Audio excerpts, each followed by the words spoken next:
যেতে পারবা না, বল ইসলাম কি অধিকার দিয়েছে? তোমাদের জুমায় যেতে হয়, আমাদের জুমায় যাওয়া লাগে না।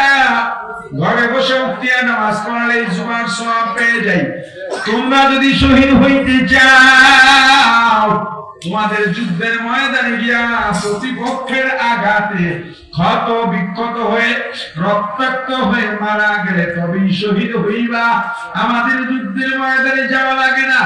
আমরা ঘরে বসে সন্তান প্রসব করব, সন্তানকে দুধ পান করাবো। এক ফোঁটা ফোঁটায় ফোঁটায় আমরা শহীদের মর্যাদা পেয়ে যাই। 60, 70, 80 বছর তাহাজ্জুদ করবা, নফল নামাজ পড়বা, জিকির করবা, দরুদ পড়বা, ইস্তেগফার করবা, এতে যা সওয়াব পাইবা। আর আমি রাতে তুমি শোয়ার পর তোমার মাথায় ফুল মালিশ করে দিলে তার চাইতে বেশি ফজিলত পেয়ে যায়। তো বলো এমন অধিকার দিতে পারবা কয় না? তাহলে আজকে থেকে বক্তব্য পাল্টাও, স্লোগান পাল্টাও।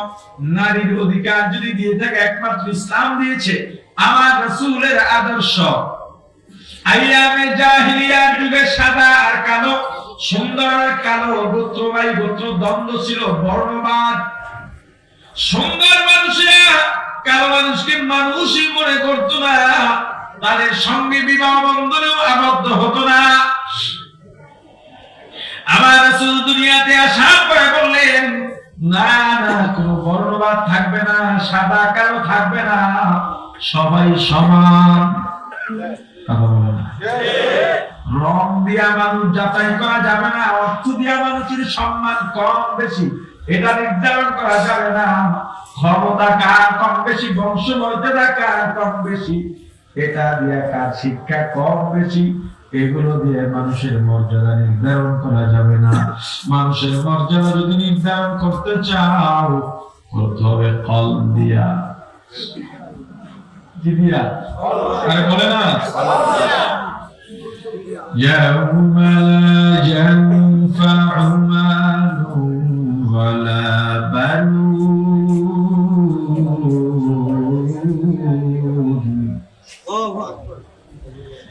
إلا من أتى الله إلا من أتى الله بقلب سليم।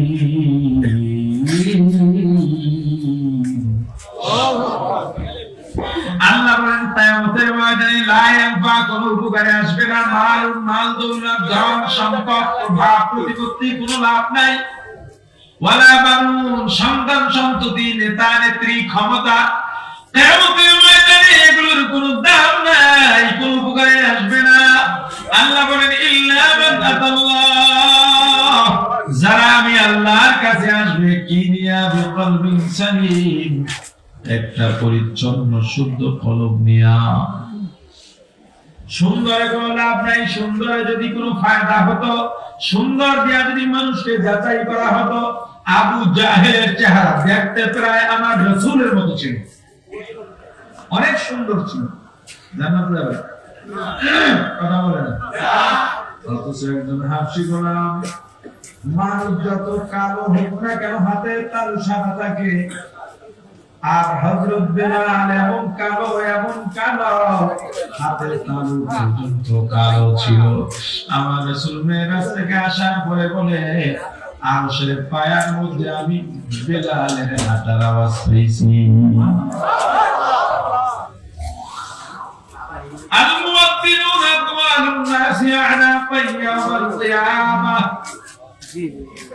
কিয়ামতের ময়দানে বেলালের ঘাট সবার উঁচু থাকবে, সবচেয়ে বেশি সম্মান থাকবে। কাফেরদের শীর্ষস্থানীয় লিডারদের একটা প্রতিনিধি দল গিয়েছিল আমার রাসূলের কাছে, গিয়ে বলে, মুহাম্মদ, আমরা আপনার